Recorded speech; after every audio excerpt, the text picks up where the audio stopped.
안녕하십니까. 강건한 산업 생태계를 위한 정책 제안 제1분과 발표를 드리겠습니다.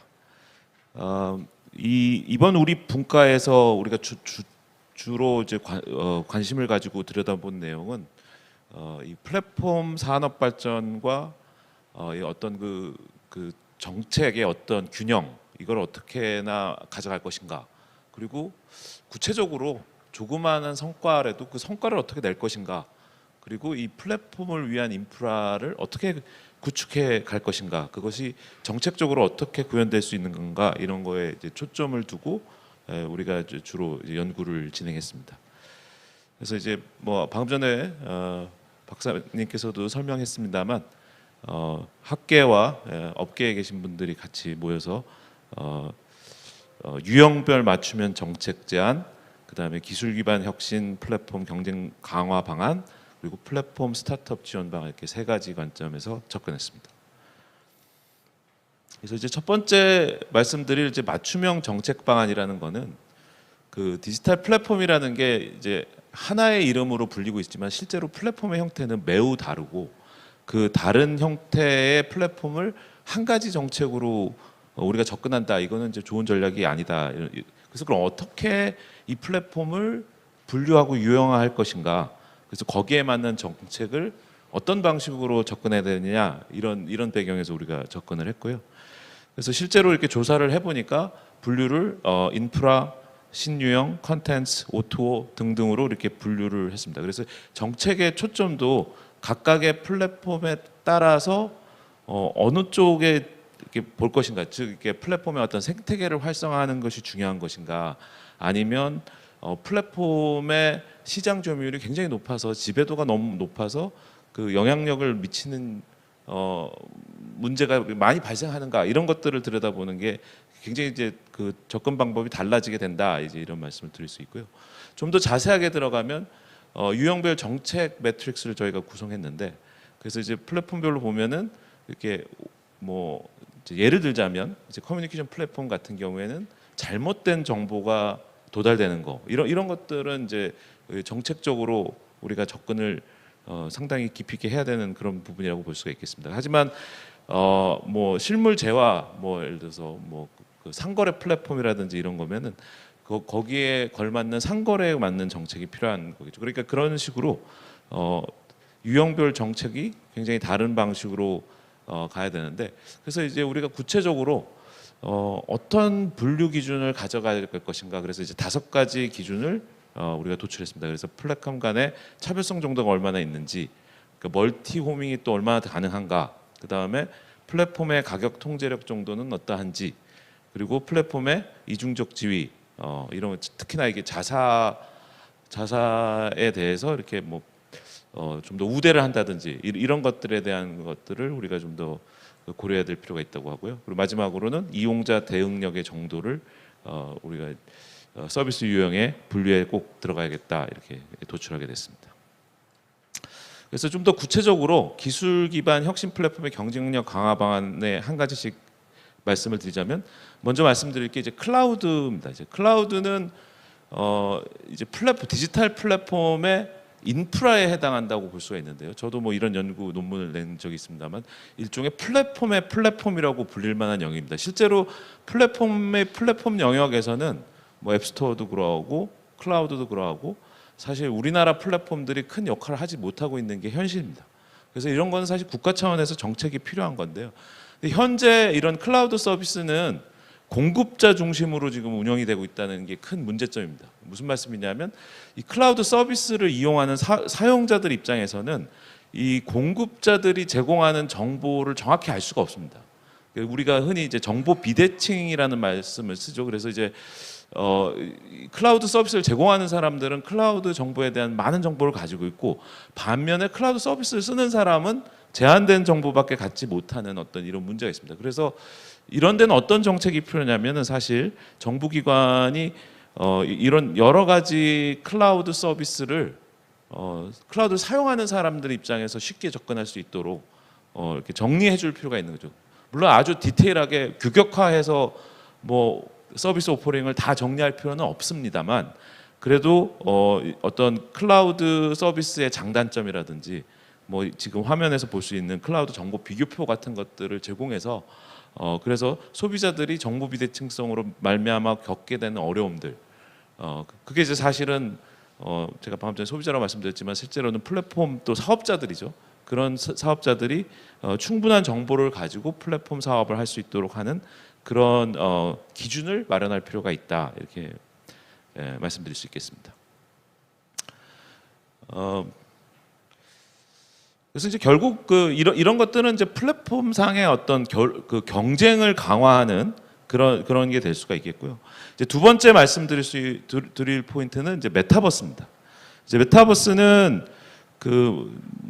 상당히 뭐 로블록스라든지 뭐 제페토라든지 이런 사용자들의 특히나 이제 팬데믹 기간 동안에 많은 사용자들이 거기서 특히 어린 세대 사람들 중심으로 많은 사용을 하게 되면서 많은 관심을 끌게 됐는데 이게 이제 플랫폼에 대한 관심은 끌게 되었지만 산업 기반 구축은 굉장히 부족하다. 그래서 메타버스 플랫폼의 어떤 잠재력이라든지 성장 가능성에 대해서는 많은 사람들이 긍정적인 기대를 하고 있습니다만 실제로 뭐 여기 계신 분들도 아마 메타버스에 가보시면 그게 많이 실망할 가능성이 많습니다. 특히나 이제 어린애들이 많이 쓰는 그런 서비스이다 보니까 그런 경우가 많은데 그런데 이제 여기를 잘 들여다보면 앞으로 이 산업이 성장할 수 있도록 하는 인프라를 구축하는 게 굉장히 중요한 포인트라고 볼 수가 있는데요. 거기 이런 게 잘 되기 위해서는 메타버스를 접근하는 사업자들이 다 다른 생각을 가지고 있습니다. 그래서 그거를 서로 조율할 필요가 있는 거죠. 그래서 어떤 기술 표준화라든지 그러니까 메타버스에서 가장 중요한 것 중에 한 특성이 인터오퍼러빌리티라고 해서 한 메타버스가 다른 메타버스에 연결되고 자기가 가지고 있는 자산이 이 메타버스에서 다른 메타버스로 또 쓸 수 있는 그런 환경이 조성이 돼야 되는데 사실 이런 걸 하려면 기술 표준화가 일어나는 게 기본이 돼야 되는데 이런 거야말로 과학기술 정책 당국에서 사실 이렇게 제공할 필요가 있는 부분이 있다고 할 수 있겠습니다. 그리고 또한 이게 인프라 차원에서 보면 어떤 기반이 되는 그런 정보 서비스가 있습니다. 예를 들자면 네이버나 카카오의 로드뷰 데이터라든지 뭐 아주 오랫동안 이제 정부에서 우리가 준비해왔던 GIS 지리정보 시스템이라고 볼 수 있는 그런 정보 데이터셋이 있습니다. 근데 이게 사실 활용이 좀 제한적이에요. 그래서 이거를 최대한 이끌어낼 수 있는 그러니까 여러 메타버스가 사실 이런 인프라 위에서 구축이 될 수 있는데 이런 기초가 되는 인프라 되는 서비스들을 공유할 수 있는 어떤 그런 게 필요하다는 거죠. 그래서 그런 로드뷰 같은 데이터 같은 것들을 기반으로 다른 메타버스가 그 위에서 사용될 수 있도록 국가가 나서서 정책적인 지원을 한다든지 이런 것들을 이런 건 아주 구체적이면서도 성과도 나타나고 그리고 그 다음에 이제 인프라 서비스로 정부 정책으로 우리가 구현할 수 있는 메타버스에서 우리가 기여할 수 있는 영역이라고 볼 수가 있겠습니다.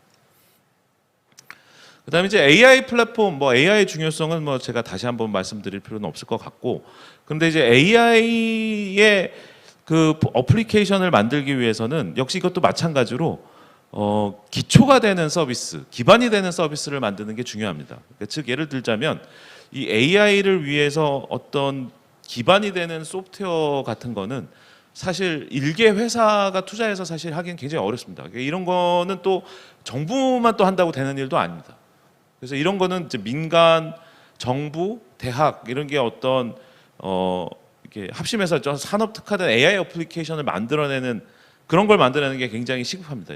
특히나 뭐 제조 AI라든지 물류라든지 뭐 반도체 공정이라든지 이런 기본이 되는 AI에 관련돼서는 이렇게 그 협업 체계를 구축해서 이런 제품 개발을 할 필요가 있다 이거죠. 그래서 지금 슬라이드에서 보시겠습니다만 대기업이라든지 빅테크라든지 연구소 대학이 협심해서 합의체를 구성해서 이렇게 성장시킬 수 있는 이런 것들이 필요하다. 이게 이제 그다음에 이제 대기업과 또 중견기업 간에 또 AI 협업도 필요합니다. 특히 중견기업 같은 경우에는 AI를 자체적으로 개발한다 이런 건 사실 상당히 어렵죠. 그러니까 그런 것들을 빅테크 기업들하고 같이 같이 이렇게 협업할 수 있는 체계를 통해 가지고 뭐 쉽게 얘기하면 예를 들어서 뭐 스마트 공장 지원 사업 같은 걸 정부 주도 지원 사업으로 추진한다든지 이런 것들은 좋은 정책이 될 수가 있겠습니다. 또 뭐 인센티브를 제공하기 위해서 뭐 세금 뭐 혜택을 준다든지 뭐 이런 여러 가지 조인트 벤처를 만든다든지 이런 것들에 대한 제도를 준비할 필요가 있겠습니다. 그다음에 이제 무엇보다 중요한 게 이제 플랫폼 스타트업인데요. 스타트업은 이제 왜 중요하냐면 이전에는 이제 과학기술의 개념이 그 이제 연구소에서 깊이 있는 연구를 통해 가지고 석박사급 인력들이 아주 오랜 기간 다수의 사람들이 뛰어들어서 하는 그런 과학기술이었다면 사실 지금 현재는 어떠냐면 플랫폼 기업을 통해 가지고 소비자들하고 지속적으로 피드백을 받아들여서 그 내용을 그 피드를 받아들여 가지고 패치하고 업데이트하고 업그레이드하는 그 지속적인 그 업그레이드 과정을 거치는 이제 거길 통해서 이제 얻게 되는 정보를 가지고 화면이 안 나오는군요. 예. 그래서 그 업데이트하는 정보를 가지고 그 플랫폼을 운영하는 노하우 사실 이게 이제 중요한 정보인데요. 사실 이거를 잘하는 기업들이 다 어디 있냐면 실리콘밸리의 그 회사들이 다들 존재하게 돼 있습니다. 근데 보니까 이런 거를 빨리 이해하고 있는 덴마크나 스웨덴 같은 경우에는 이 실리콘밸리에 테크 대사를 파견하기도 하고 혹은 이제 스웨덴의 정부의 그 혁신을 담당하고 있는 혁신청이라는 비노바라는 정부 조직이 있는데 이 정부 조직의 일부 공무원들은 뭐 스탠포드 대학이나 실리콘밸리에 아예 파견을 가서 몇 년씩 일을 하는 그런 제도를 가지고 있습니다. 그래서 실리콘밸리에서 나오고 있는 이런 디지털 플랫폼과 관련된 새로운 기술에 대한 안테나를 켜고 계속 지속적으로 지식을 습득하는 동시에 이게 빅테크 기업들이 가지고 있는 어떤 정책이라든지 이런 것들은 외교적으로도 굉장히 중요한 문제인데 테크 대사라는 제도를 운영하면서 기술 습득과 동시에 정책에 대한 협상 이런 것들도 같이 하고 있다는 점이 굉장히 우리가 이제 참고할 만한 사안이라고 볼 수가 있게요. 그래서 이제 구체적으로 이제 우리는 어떻게 그걸 구현할 수 있을까 그러면은 물론 이제 우리도 지금 이런 거 하고 있습니다. 예, 그 이제 일부 예전에 정보통신부에서 만들어놨던 산호세 뭐 아이파크라든지 또 뭐 샌프란시스코 총영사관도 있고 뭐 이런 노력은 하고 있습니다만 문제는 실제로 스타트업들이 플랫폼 기술을 가지고 구현하고 있는 그런 데하고 이렇게 잘 민글돼서 사실 이걸 우리가 그 최신의 과학 기술을 습득하는 데는 좀 한계를 가지고 있다는 거죠.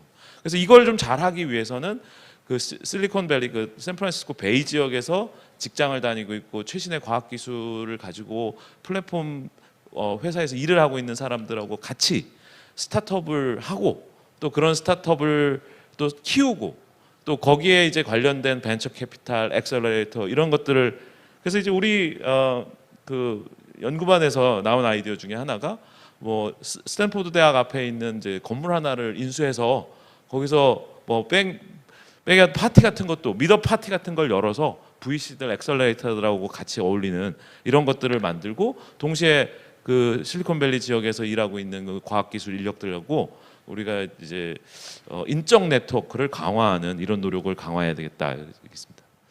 또 한 가지 이제 우리가 가지고 있는 아까 이제 뭐 AI 뭐 이런 얘기 좀 잠깐 드렸습니다만 딥테크 플랫폼 기업들을 해외 진출하는데 우리가 굉장히 적극적으로 노력을 해야 된다.